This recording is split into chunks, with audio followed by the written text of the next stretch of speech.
Bonjour à tous, bonjour Marseille, bonjour la Méditerranée, bonjour l'Afrique et bonjour l'Europe.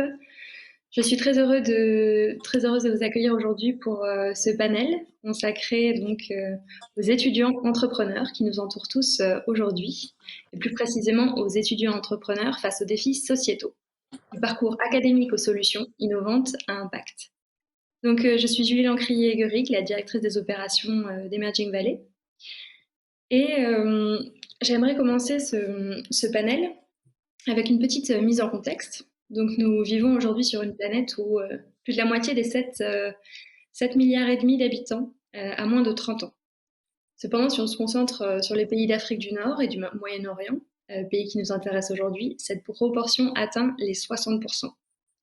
Or, partout dans le monde, cette génération aspire à un nouveau modèle de société et de gouvernance, qui soit plus inclusif, plus juste et plus durable. Pour soutenir cette génération et ses projets, l'Agence universitaire de la francophonie a développé une série de programmes, tels que Saphir, Salim, la compétition Femmes francophones entrepreneurs, ou encore les réseaux d'incubateurs francophones africains et Fab Lab solidaires, dont la plupart des intervenants aujourd'hui sont issus ou sont lauréats, ou ont été bénéficiaires. L'objectif de ces différents programmes, notamment, c'est de favoriser l'intégration de cette jeunesse entreprenante et porteuse de solutions dans l'espace citoyen et économique en misant sur le développement de leurs projets. Des projets qui, vous le verrez très souvent, relèvent de l'entrepreneuriat à impact social, culturel et environnemental.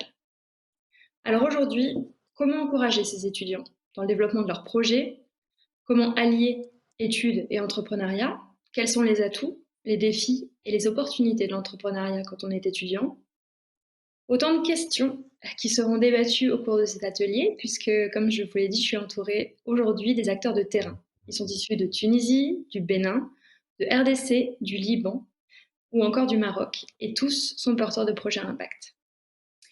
Mais avant de les faire intervenir, je souhaiterais poser quelques questions à notre experte du jour, qui est Madame Sabine Lopez, directrice des projets pour l'AUF, qui va nous faire donc une petite mise en perspective et un éclairage sur l'Agence universitaire de la francophonie, justement, et ses activités.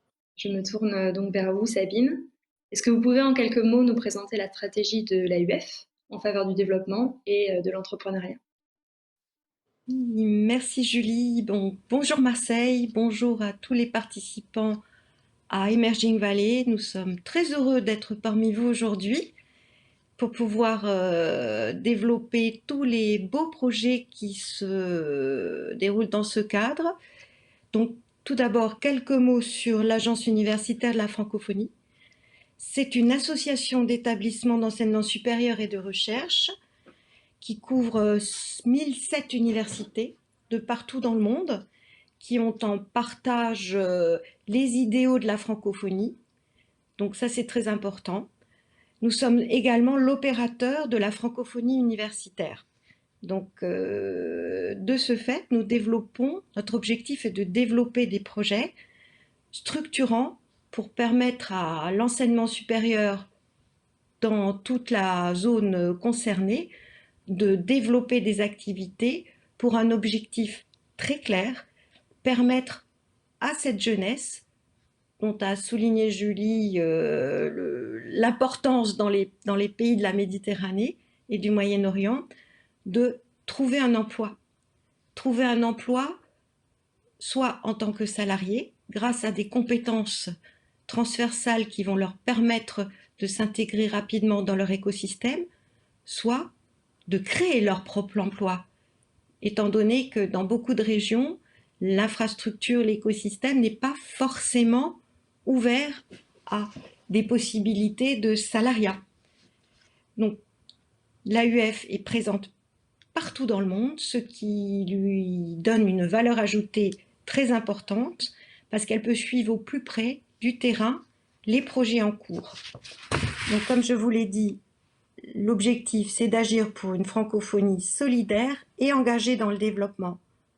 Et bien sûr, dans le cadre de l'agenda 2030 des Nations Unies, en intégrant tous les objectifs de développement durable.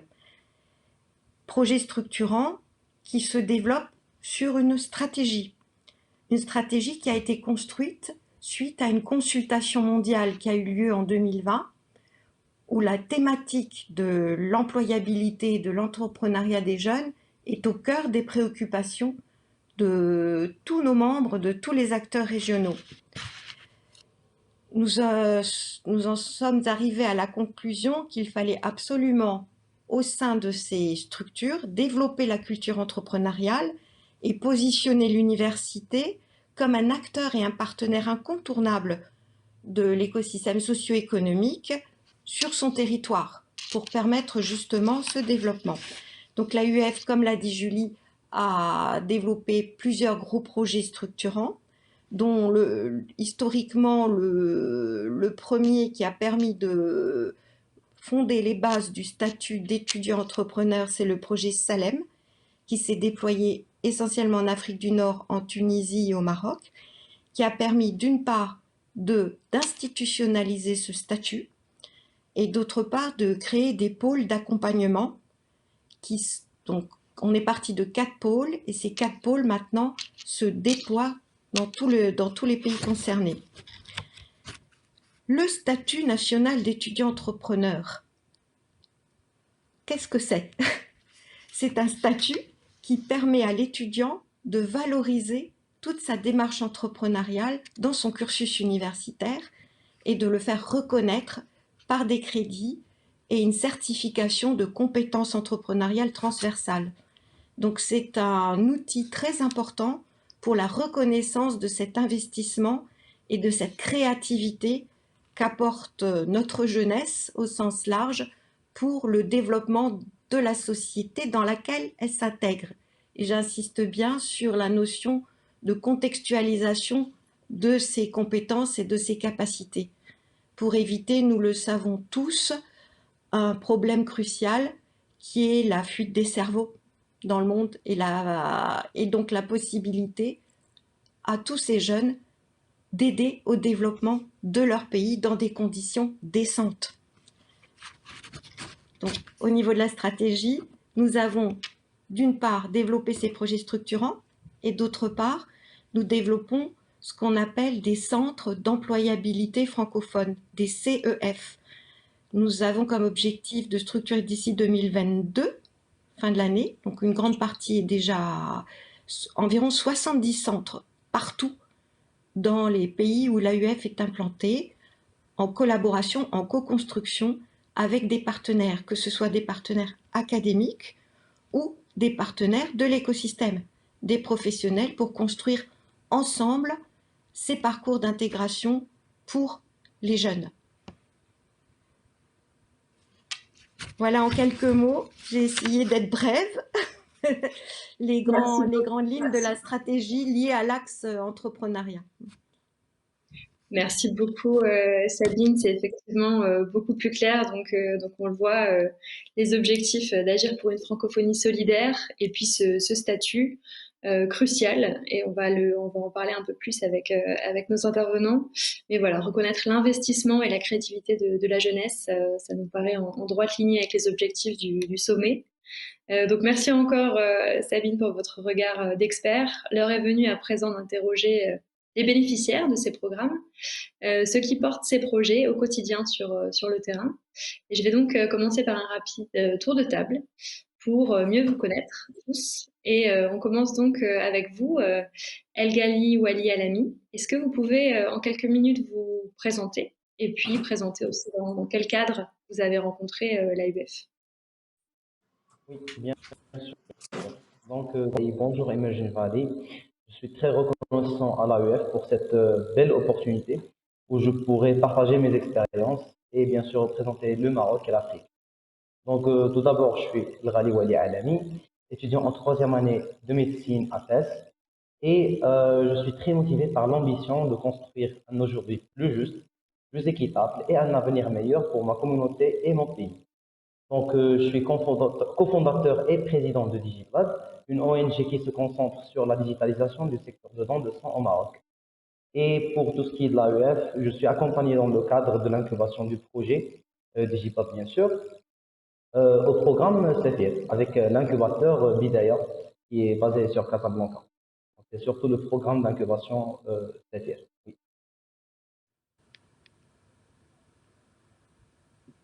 Merci beaucoup pour cette présentation. On va revenir tout à l'heure sur votre projet plus en détail. Je me tourne à présent vers Monsieur Eric Katembo Eri. Je vous laisse également vous présenter. Alors, bonjour tout le monde. Je suis Monsieur Eric Atembo. En fait, comme je t'ai présenté, lauréat pour le prix de la compétition IMEC for My City. Je suis aussi bénéficiaire des programmes organisés par l'AIF Kinshasa, qui est l'Isson du Fab Lab, un programme qui essaye d'encadrer les étudiants et les non-étudiants. Et nous avons été d'ailleurs avec les Tunisiens, c'était au mois de 2019 pour la compétition. Et nous avons aussi participé à la compétition qui est les Créatons, qui est une compétition pour la création des outils numériques à l'aide qui viennent appuyer la pédagogie au sein de nos différentes institutions.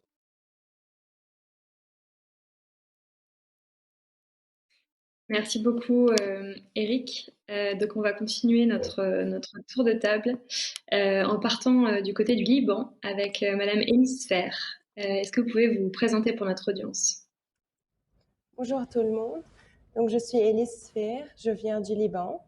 À la base, je suis architecte et depuis quelques mois, j'ai commencé une nouvelle aventure à Beritech, qui est une organisation de support aux entreprises à Beyrouth. J'aide donc dans le management de différents programmes locaux et régionaux qui ont comme but d'aider et de former les entrepreneurs. Et durant mon master en entrepreneuriat et management de projets au CNAM Liban, j'ai eu la chance de participer à 2 compétitions organisées par l'AUF, la compétition DEAL au développement de l'entrepreneuriat étudiant au Liban et Femmes francophones entrepreneurs. Et avec mon équipe, on a remporté la première compétition qui est DEAL et on a bénéficié d'un mois d'incubation à School à Paris et nous avons été finalistes de Femmes francophones entrepreneurs. Voilà. Merci beaucoup, Élise. Donc, à nouveau, on voit beaucoup de projets, de compétitions sur lesquels on va revenir après ce premier tour de table. Je me tourne donc vers notre intervenant suivant, Madame Raoula Skaïr. Même question donc à vous. Qui êtes-vous et que faites-vous? Merci beaucoup. Donc, tout d'abord, je voulais vous remercier énormément pour cette invitation.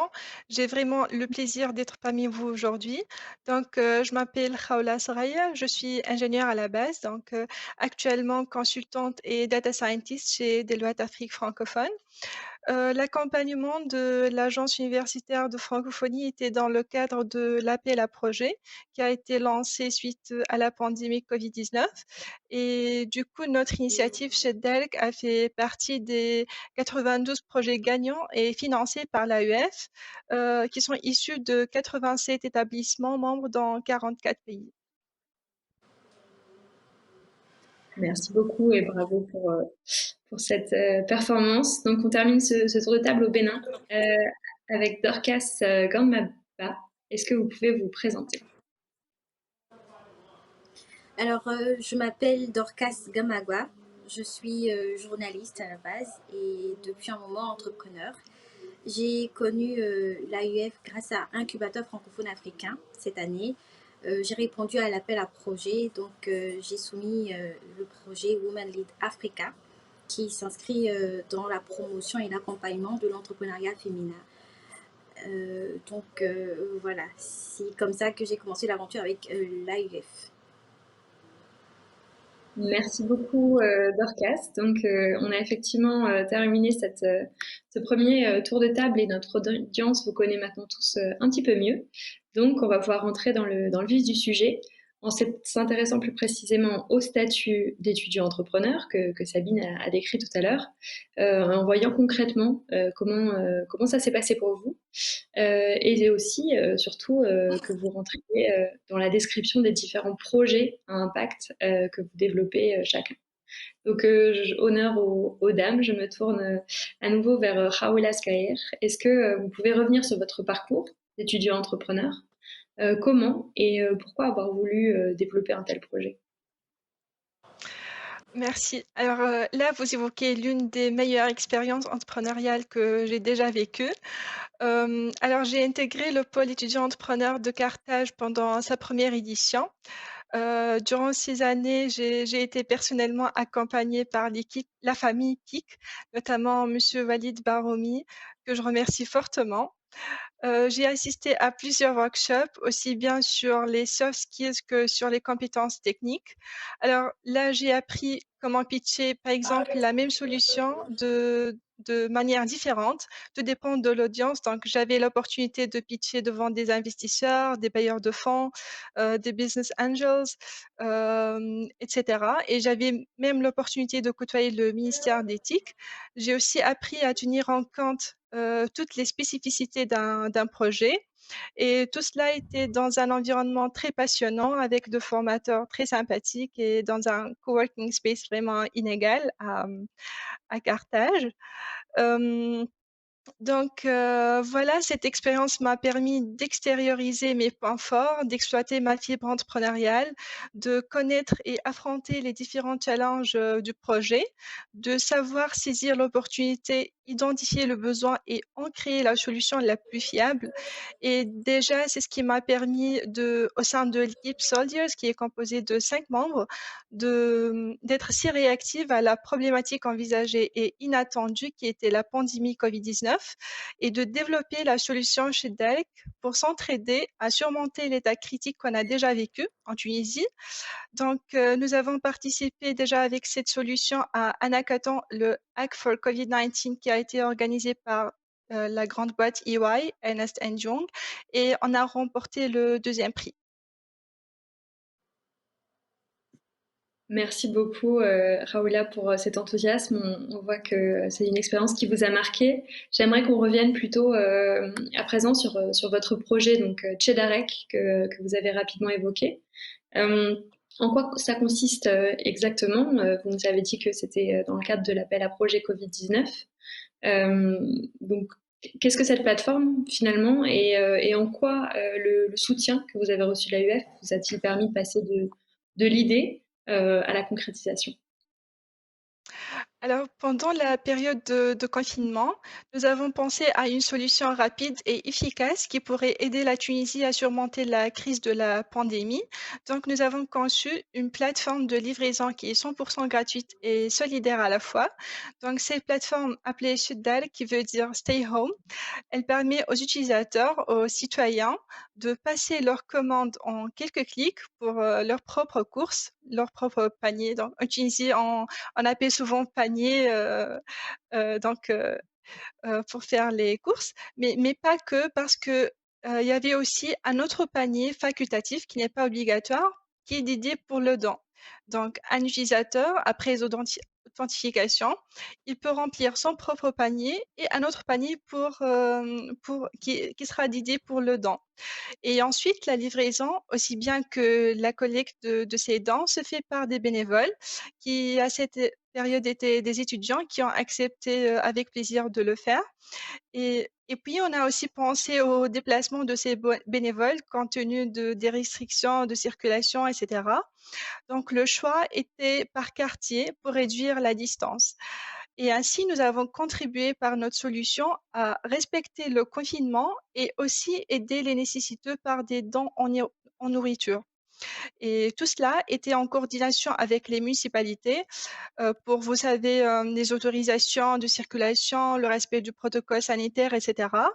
Et ici, le financement de l'AEF était crucial pour la concrétisation de la solution parce que quand nous avions besoin des matériels pour le développement software, l'achat des licences, comme vous savez, le Apple Store, etc., pour héberger l'application mobile, etc. Merci beaucoup, Raoula, et félicitations encore pour ce beau projet de don autour du panier et pendant les confinements. Je suis certaine que ça a pu changer la donne pour beaucoup de gens dans votre pays. Donc bravo encore. On va passer à Eric Katembo-Eri. Donc vous nous avez parlé du créaton auquel vous avez participé. Il me semble que vous avez développé un projet de lavabo intelligent qui a remporté de multiples prix également. Donc, est-ce que vous pouvez nous détailler son fonctionnement et son utilisation? Alors, avec les lavabos, l'aventure, c'était d'abord, je peux quand même essayer d'abord de revenir comment nous nous sommes rencontrés avec l'AIF. Parce que déjà, à l'université, quand on essayait de bidouiller de petits trucs, il y avait des personnes qui me disaient, mais apparemment, ce que vous faisiez, c'est quand même intéressant si vous essayez de le rendre professionnel. Alors, mais pour le moment, on ne savait pas encore dans quel centre on pouvait le faire. C'est avec l'arrivée du programme de l'Issondi Fab Lab au sein de l'AIF et nous avons pu trouver un environnement où développer nos talents ou nos compétences. Alors, cela nous a permis de mettre en place un kit que nous avons nommé Lavabo Intelligent, qui vient répondre aux défis sanitaires, car nous devons bien dénoter que notre environnement est déjà attaqué par des maladies à messales. Cela était déjà avant que nous ne soyons attaqués ici chez nous par la pandémie de Covid-19 ou entre autres des Ebola. Alors, cela nous avait permis aussi de participer à la compétition I Make for My City où on avait eu à gagner des prix. Et ce prix-là nous a permis d'avoir une autonomie financière.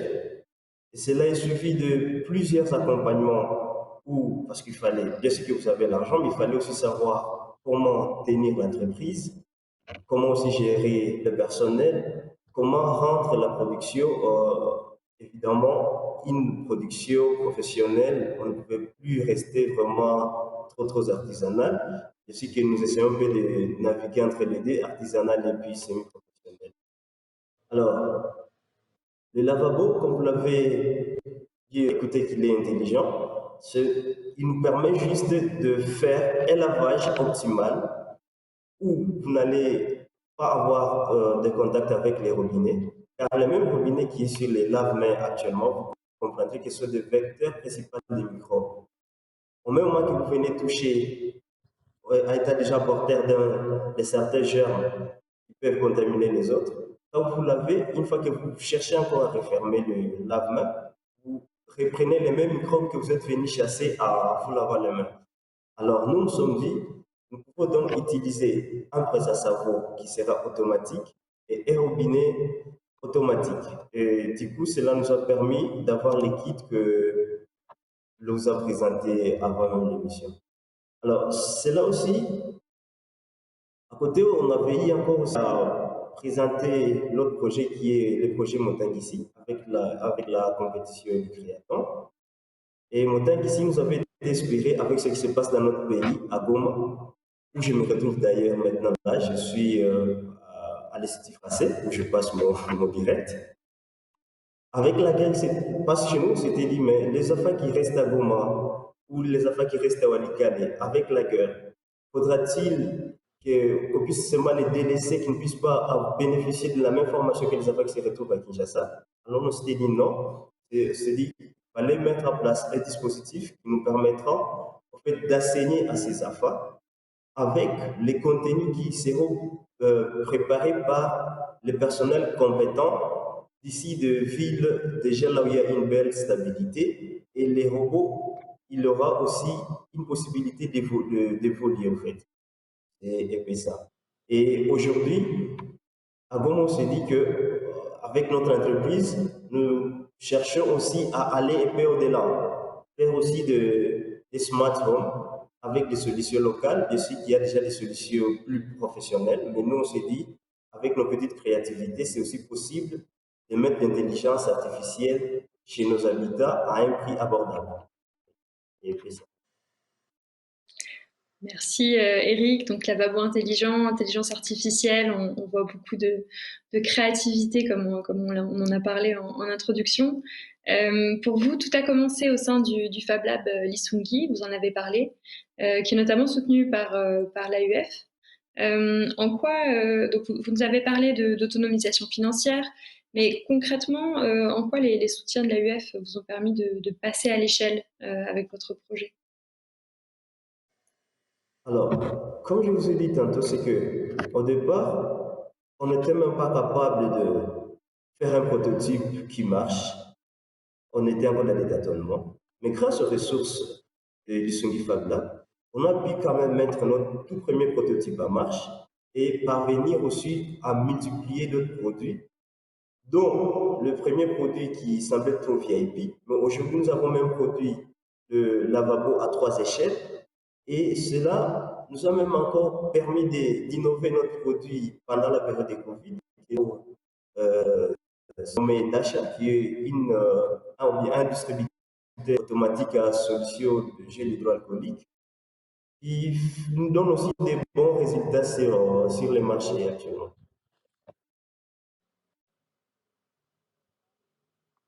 Merci beaucoup, Eric. On va à présent passer donc au Bénin, en revenant avec vous, Dorcas.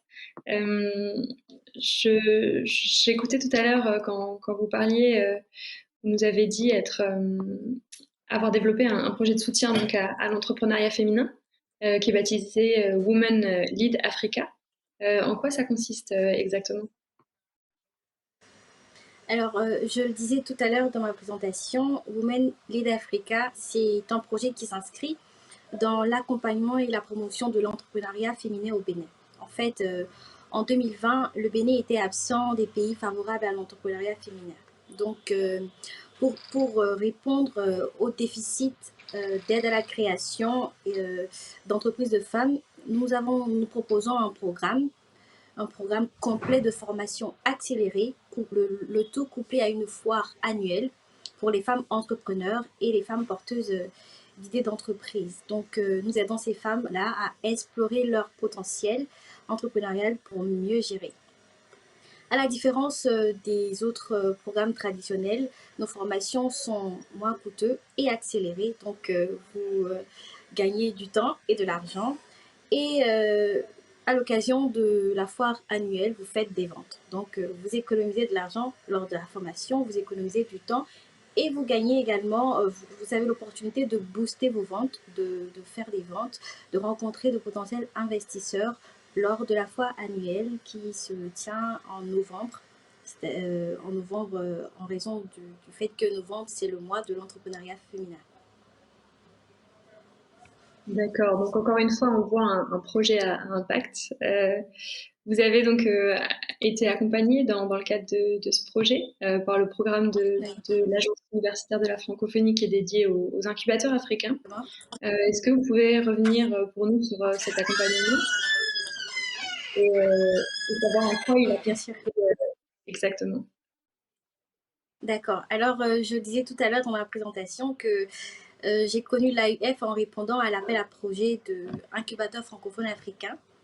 Donc, j'ai soumis mon projet et mon projet faisait partie des 30 projets sélectionnés pour bénéficier des 2 mois d'incubation. Donc, tous les porteurs de projets, moi y compris, ont été en incubation depuis le mois d'octobre. Nous avons même eu droit à des sessions de mentorat individuel et collectif. Donc, mon projet, quand je l'ai soumis, était en phase d'idéation, c'est-à-dire il était juste écrit. C'est vrai, on avait une petite équipe, on a fait quelques prospections, mais le projet était toujours en phase d'idéation. Donc, grâce aux sessions de formation, j'ai réussi à définir la stratégie marketing nécessaire. J'ai réussi à parfaire mes techniques de vente parce que c'était à ce niveau-là que j'avais de réels problèmes. Donc, j'ai réussi à définir la bonne stratégie marketing qui allait avec un tel programme. D'abord, ça m'a permis de restructurer tout le projet parce qu'à la base, Women Lead Africa, c'était juste le festival annuel. Mais les sessions de formation m'ont permis de comprendre que pour rendre le projet viable, il fallait qu'il dure sur toute l'année. Donc, on l'a restructuré. On a trouvé les stratégies marketing qu'il fallait. On a travaillé sur les techniques de vente. Et aujourd'hui, nous en sommes à déjà 10 partenaires confirmés pour les sessions de formation. Et si nous n'avons pas entamé, si nous n'avons pas encore commencé avec les prototypes, c'est uniquement parce que la crise sanitaire, en raison de la crise sanitaire, il y a des interdictions de rassemblement. Donc voilà, on attend que les mesures soient levées. enfin, on reste optimiste. Mais je peux dire que grâce à Incubateur francophone africain et donc à l'AUF, j'ai eu les moyens de restructurer mon projet, de revoir également, je l'avais oublié, mon business model parce que mon projet n'était pas du tout viable. Le business model n'était pas bien élaboré, donc voilà. Et j'ai réussi à améliorer la stratégie commerciale. Merci beaucoup, Dorcas. Donc, on le voit, un accompagnement complet qui a permis de passer donc de l'idéation à la concrétisation. Je me tourne à présent et un plan d'action détaillé. Je me tourne à présent vers Élise Sfer, donc de la compétition DIL à celle de la femme francophone entrepreneur. Vous avez remporté de multiples prix également. Quel type de projet développez-vous et en quoi consiste votre rôle aujourd'hui à Berytech? Voilà, mon expérience est peut-être un peu différente des autres. Avec mon équipe, nous avons travaillé sur une plateforme qui remplit, enregistre et gère n'importe quelle formalité automatiquement en un seul clic. La startup était nommée Fill and Form. Elle enregistre les données personnelles de l'utilisateur de manière numérique et propose le service de remplissage automatique ou autofill pour remplir tous les formulaires, les archiver et aider dans la gérance du portefeuille. Elle avait pour but d'être une inspiration pour le développement des relations entre le secteur public et le secteur privé, surtout au Liban, et de rendre le monde de la paperasse et des formalités un peu plus simple et user-friendly à tout le monde. Maintenant, malheureusement, notre projet a dû freiner pour le moment pour des raisons liées à la situation du Liban, ainsi que des raisons personnelles. Sauf que le bagage que j'ai acquis durant ma participation aux compétitions et toutes les compétences entrepreneuriales que j'ai formées m'ont mené encore plus loin. Et me voici aujourd'hui à Berytech en train de construire des structures de support aux entrepreneurs afin d'en faire des success stories. Je travaille dans le management de programmes de support aux startups qui se focalisent principalement sur l'économie circulaire, la durabilité et l'entrepreneuriat écologique. Nous concevons des activités adaptées aux différentes startups afin qu'elles développent leurs idées, leurs business plans, etc. et pour leur faciliter l'accès au marché et au financement. Merci beaucoup, Élise. J'aimerais vous poser à présent une question peut-être un petit peu plus large. Donc, on a beaucoup parlé d'étudiants entrepreneurs, mais finalement, quelles sont les difficultés particulières que rencontre un étudiant quand il tente d'entreprendre et pourquoi finalement a-t-il besoin d'un accompagnement spécifique comme celui qui est proposé par l'AUF au travers de ces différentes compétitions et programmes?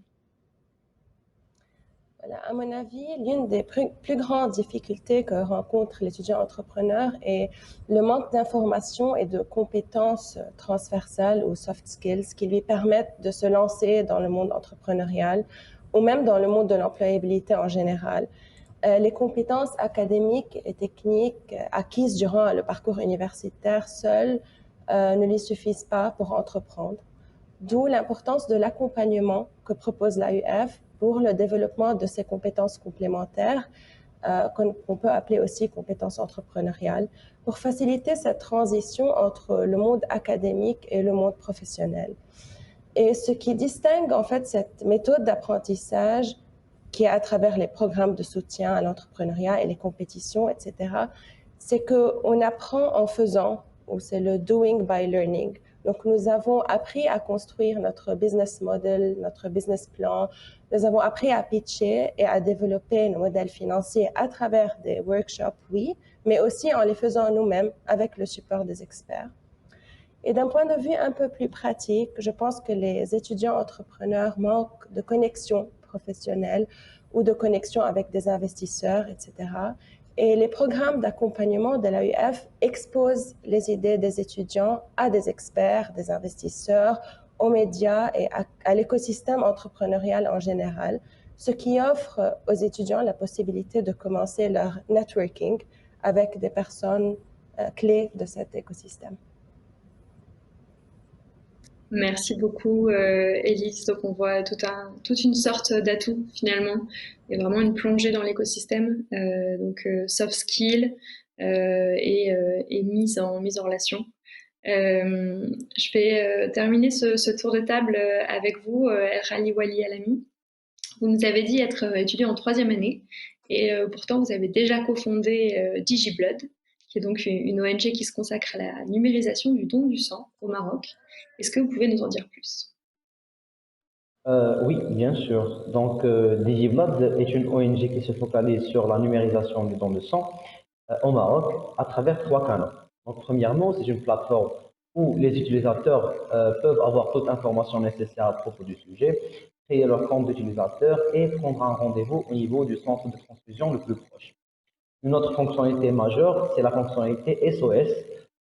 Donc, en cas de malheur ou en cas de besoin urgent en don de sang, par exemple accident de voie publique, chirurgie, maladie, etc., l'utilisateur peut lancer un SOS au niveau du centre le plus proche et la communauté va pouvoir répondre à ce besoin urgent.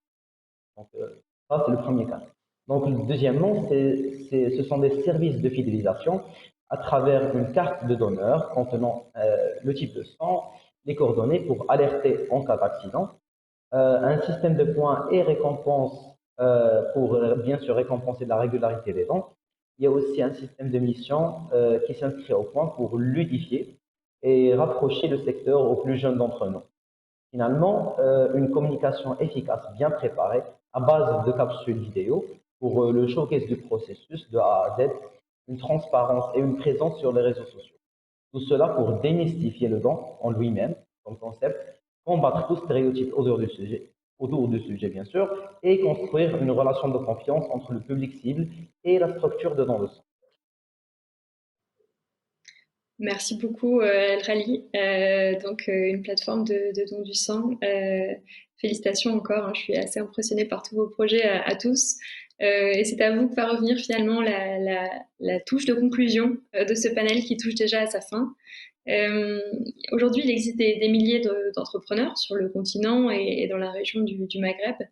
Quelle est la particularité des entrepreneurs étudiants et quel regard particulier pensez-vous que vous apportez tous autant que vous êtes au monde de l'entrepreneuriat? Oui, donc la particularité des étudiants entrepreneurs, selon moi, c'est surtout l'opportunité en or d'observer les différents problèmes que leur domaine d'études en souffre, d'en tirer une problématique pertinente, surtout bien réelle et parfois urgente, et bien sûr en créer une solution et un projet autour. Par exemple, dans mon cas, grâce à mes études de médecine, j'ai appris les douleurs et les gains fondamentaux des gens et bien sûr comment aider, guérir et venir en aide à ceux qui en ont désespérément besoin. Nous sommes amenés en tant qu'étudiants en médecine à faire des stages hospitaliers bien sûr et passer par plein de services. Donc à travers mon passage, notamment celui de l'oncologie et de la chirurgie, j'ai pu percevoir un vrai manque de dons de sang qui ralentit et parfois même bloque l'activité des services et les soins des patients. Donc, même, ça m'attriste de voir des enfants au service d'oncologie souffrant par exemple de leucémie et malheureusement obligés d'attendre des semaines pour récolter un seul don. Certains en décèdent même. Donc, c'est ça pour le premier point. Un autre point que je trouve très crucial, c'est surtout la volonté et ambition que portent les étudiants entrepreneurs vers la résolution de problématiques qui les entourent et c'est surtout la génération d'impact. Merci beaucoup, El Rally, pour cette conclusion chargée d'engagement. Je le disais à l'instant, tous vos projets sont impressionnants. Merci beaucoup à tous d'avoir participé à ce panel. On a pu découvrir des solutions de don du sang, de formation accélérée pour des femmes entrepreneurs, de paniers de dons, de lavabo intelligents et de start-up de gestion. Autant de projets que vous avez tous développés en observateur de la société avec votre statut particulier d'étudiant, comme le disait à l'instant El Rally. Vous avez tous pu progresser dans vos projets. C'est un peu ce que vous m'avez dit et ce que je note, de passer de l'idéation à la concrétisation. Comme le disait Raoula, l'atout aussi finalement d'avoir une automisation financière et d'arriver à construire finalement un prototype fonctionnel, comme le disait Eric, et puis de bénéficier de l'accès aux soft skills On parle de mentorat individuel, de mentorat collectif. Voilà, encore une fois, de passer de l'idée au concret, comme le disait Dorcas. Et dans les soft skills, j'ai bien aimé aussi l'idée d'Élise d'une connexion à l'écosystème. Souvent, les étudiants sont peu intégrés au réseau business, et c'est aussi ça que leur apportent les programmes de l'AUF. Donc, encore une fois, félicitations à tous. Je retiendrai les termes de meilleure expérience entrepreneuriale, et que finalement le parcours universitaire seul ne suffit pas. Je pense que c'est ce qu'a prouvé aujourd'hui ce débat, que vous êtes tous plus forts en tant qu'entrepreneurs grâce à votre parcours universitaire, mais que les programmes qui vous accompagnent vous ont permis de concrétiser ces magnifiques idées. Donc bravo à vous. Merci encore à tous pour la participation à ce débat. Et puis, pour toute l'audience qui nous regarde, n'hésitez pas à les contacter. Ils sont aujourd'hui sur le sommet Emerging Valley. Ils sont présents sur la plateforme. N'hésitez pas à les contacter pour avoir plus d'informations sur leur projet. Voilà, merci et bravo à tous, encore une fois. Merci. Merci. Merci. Et merci à Emerging Valley de permettre à toute cette jeunesse créative de gagner en visibilité et de pouvoir partager ses expériences. Un grand merci.